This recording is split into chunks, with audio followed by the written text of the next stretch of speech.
Brilliance Audio presents Never Have You Ever by Elizabeth Hayley, performed by Samantha Martin and Eric London. Carter! He didn't answer, even as I put my hand on his shoulder to shake him.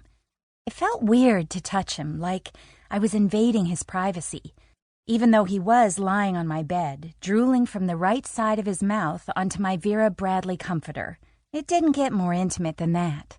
"Carter!" I whisper-screamed into his ear, and he jolted. "You gotta get out of here." He rubbed a hand down his face, which was somehow still boyishly handsome, even though the right side held indentations from where my sheets had bunched under him. "Sorry, Sophia, I must have fallen asleep." "It's fine. I think the other girls are still asleep. It's early." Looking at his watch, he said, "Let's go back to sleep. I don't have class for another 2 hours."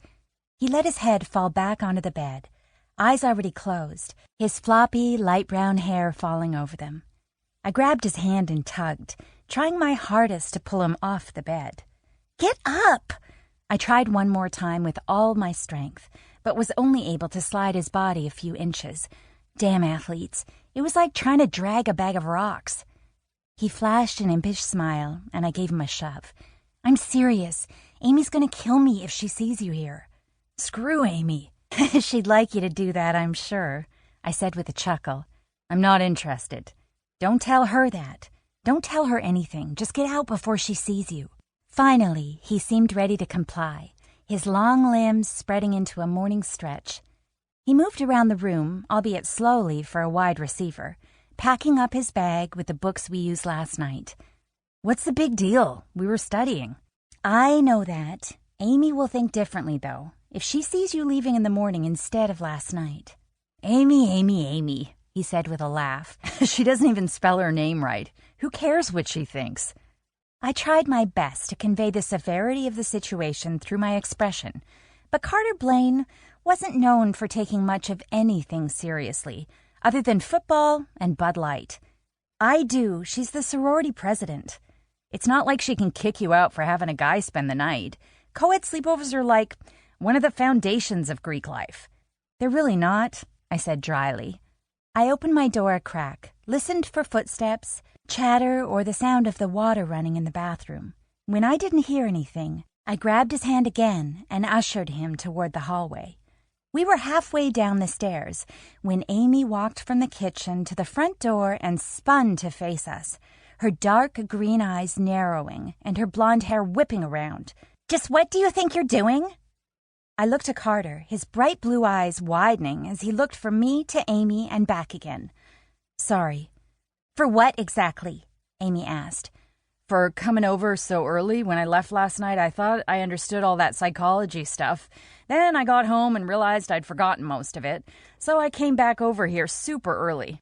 I didn't mean to wake anyone up, but we have a test today." Amy crossed her arms.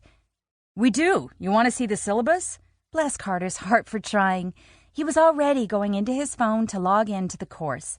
All she said to him was, "Don't bother," before turning to address me. "I'll talk to you after Carter leaves." I tried to disguise the heavy sigh, but my defeat was evident. I'd done my best to avoid Amy for the remainder of the morning, and thankfully, when I'd returned from class this afternoon, only a few of the other girls were in the house. I was Amy-free until she got home from work around 5 p.m. I'd expected her to be thrumming with excitement as she prepared herself to dole out my consequence, but instead, she said she was going to take time to think about it. I had a feeling that had more to do with her wanting to cause me anxiety than it did her need to give it any serious thought, but I was happy not to speak to her all the same. I was lying on my bed with my headphones on when my roommate Gina came in and sat down on her bed. "I heard about what happened this morning with Carter."